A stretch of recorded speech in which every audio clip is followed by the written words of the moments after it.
E aí, Big Geeks? Quando se fala em Moto G60, as principais qualidades que vêm à mente são as suas câmeras, principalmente por trazer um sensor de 108 megapixels, maior até mesmo do que o do Moto G100, e também a sua bateria de 6.000 mAh. Na questão da bateria, esse aparelho entregou o que prometia, com uma autonomia enorme e aguentando até mais de 2 dias longe da tomada. Mas em relação às câmeras, olha...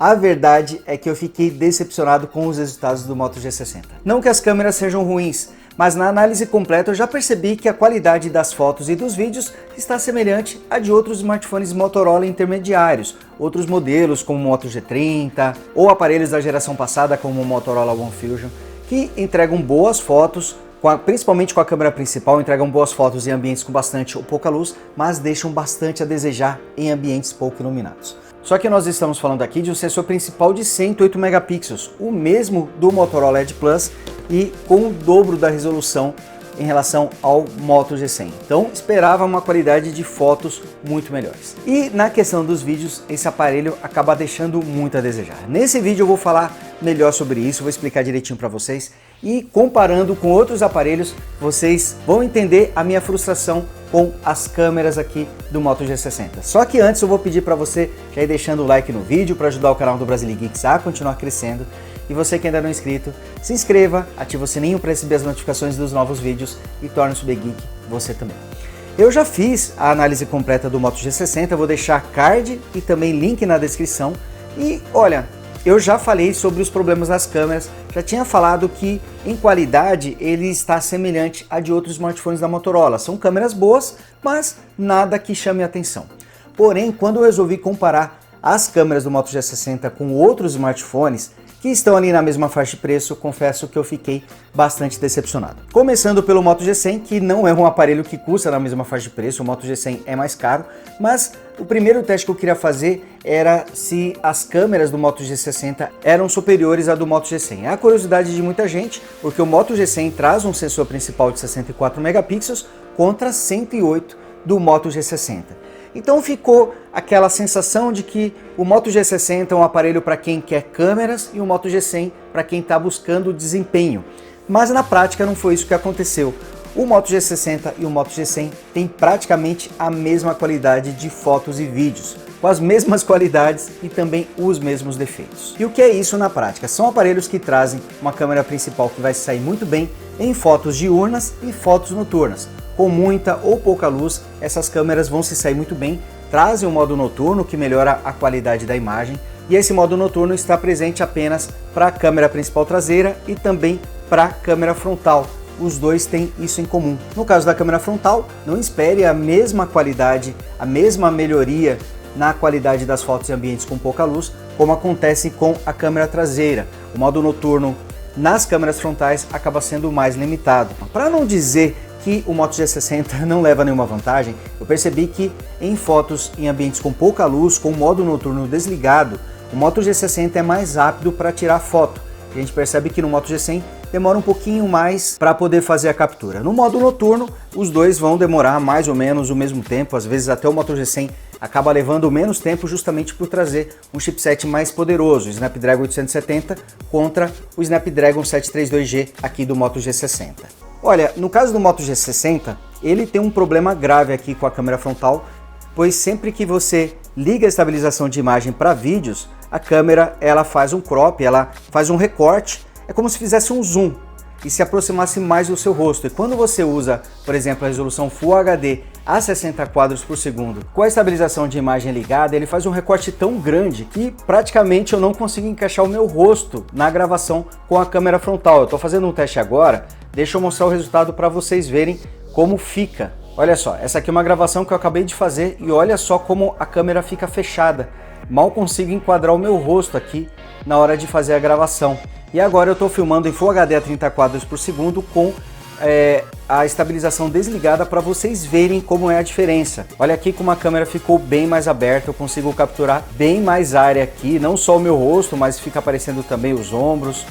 Então, quando você liga o modo Full HD a 60 quadros ou filma em 4K 30 quadros com a estabilização de imagem ligada, ele faz um recorte tão grande do seu rosto que fica muito difícil de usar, você vai ter que esticar muito a mão para poder conseguir fazer o enquadramento do seu rosto. Eu não entendi muito bem por que isso acontece, já que outros aparelhos da Motorola que trazem estabilização de imagem não apresentaram esse problema. E comparando com o Moto G100, eles tiveram mais ou menos a mesma qualidade de fotos e de vídeos, inclusive com os mesmos problemas durante as filmagens. Quando você grava de dia, a gente percebe que falta um pouquinho mais de nitidez nas imagens. E com certeza não é algo que eu esperava de um smartphone que traz um conjunto de câmeras e uma proposta de ser um aparelho com a função de se destacar nesse quesito. Quando você grava à noite e utiliza a câmera ultra-wide, você percebe que as imagens ficam escuras, você não captura tantos elementos, mas isso é até normal. Tem outros smartphones que quando filmam com a lente ultra-wide apresentam o mesmo problema, todos eles na mesma faixa de preço. Mas quando você passa para a câmera frontal, esses smartphones costumam melhorar a qualidade de imagem. Você consegue ter mais brilho, ter uma iluminação melhor, qualidade melhor também. Então você consegue uma imagem superior quando compara com a lente ultra-wide. Mas isso não acontece nem com o Moto G60 nem com o Moto G100. Quando você alterna, eles permitem você trocar entre a câmera ultra-wide e a principal durante as gravações, e quando você alterna entre as câmeras, você não percebe uma melhora na qualidade da imagem. Mesmo com a câmera principal, ela fica muito escura e isso me decepcionou um pouquinho. Aí você pega um outro smartphone que custa na mesma faixa de preço, até possível encontrá-lo mais barato, como o Galaxy A72. Nesse momento que eu estou gravando o vídeo, o Moto G60 pode ser encontrado por R$ 2.400, enquanto que o A72 pode ser encontrado na faixa dos R$ 2.200, R$ 2.250. Estão ali na mesma faixa de preço. Só que quando você faz fotos e vídeos com a A72 e compara com o Moto G60, é possível notar que a qualidade das fotos e dos vídeos acaba sendo superior no Galaxy A72. O legal do A72 é que normalmente ele nem precisa do modo noturno para tirar boas fotos à noite, mas ele traz esse recurso também para a câmera principal traseira e para a câmera frontal. E quando fazemos o teste de gravação, quando a gente está filmando com a lente ultra-wide com o Galaxy A72 e alterna para a câmera principal, é visível a melhora na iluminação, nos detalhes da imagem, algo que não está acontecendo com o Moto G60. Então, quando se fala de fotos e vídeos, o A72 traz uma superioridade em relação ao Moto G60, mesmo trazendo uma lente com metade dos megapixels. São 64 megapixels aqui no A72 e, lembrando mais uma vez, são 108 aqui no Moto G60.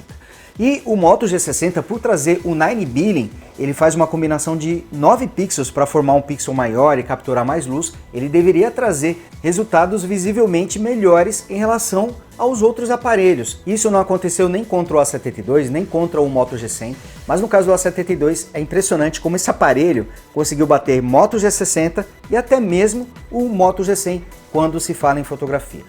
Mas o mais estranho dessa história toda é quando a gente compara o Moto G60 com o Motorola Edge Plus.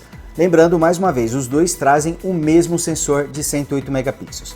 E aquele problema que eu falei durante as gravações, quando você está filmando com a lente ultra-wide, passa para a principal e não melhora a imagem, você não consegue capturar mais luz, a imagem ainda fica muito escura, esse problema não acontece com o Motorola Edge Plus. Nesse aqui é visível a melhora na qualidade da imagem.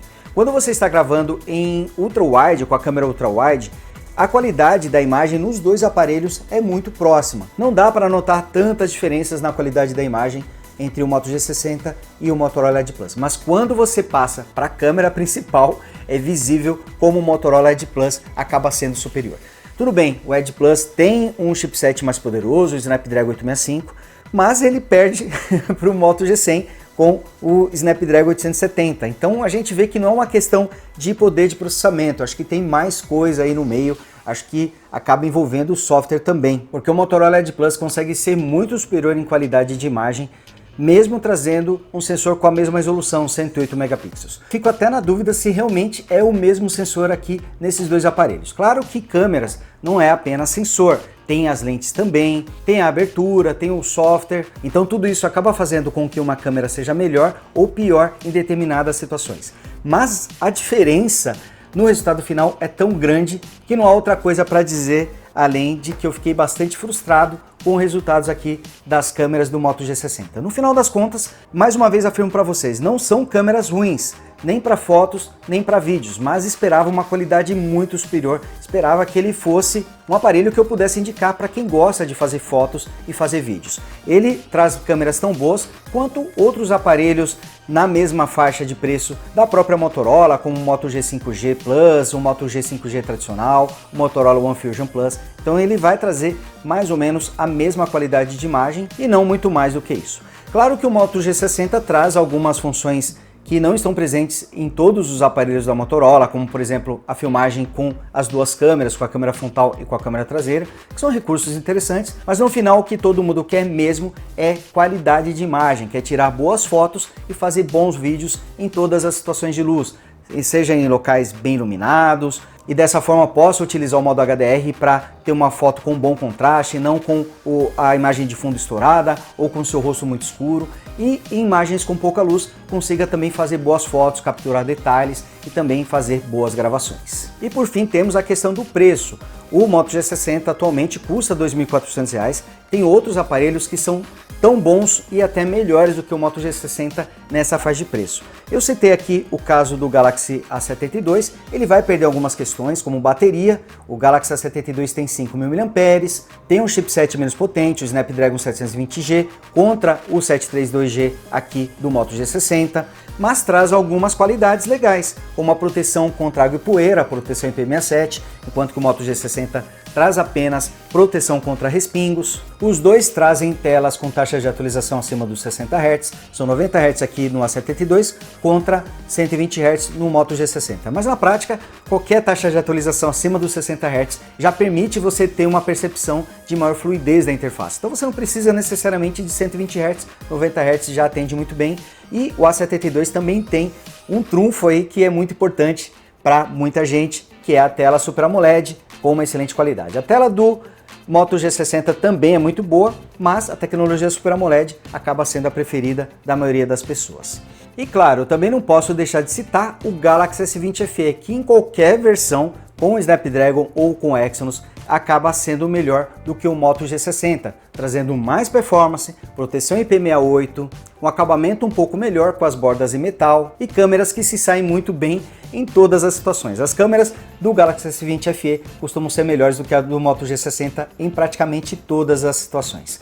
E essa versão que está comigo com o Snapdragon 865 está ainda melhor. E esse aparelho está custando o mesmo valor ou até menos do que o Moto G60. Então, quando comparado com a 72 já fica difícil para o Moto G60, imagina comparando com o Galaxy S20 FE com Snapdragon 865. Então simplesmente não vale a pena comprar o Moto G60 por esse preço de R$ 2.400. Talvez quando o preço ficar abaixo dos R$ 2.000 a gente possa reavaliar a situação, mas não posso negar que fiquei um pouquinho decepcionado em relação ao conjunto de câmeras aqui do Moto G60. Com certeza esperava mais desse sensor de 108 megapixels. No resto, na performance, na qualidade da tela, na interface em si e principalmente na bateria, esse aparelho mandou muito bem. Mas hoje só vejo razão de você escolher um Moto G60 pensando nisso, ou pensando na bateria, se você precisa de uma duração muito longa acima dos 2 dias. Até porque todos os demais aparelhos aqui, o S20 FE ou o Galaxy A72 já trazem baterias excelentes e que vão durar mais de um dia com muita facilidade.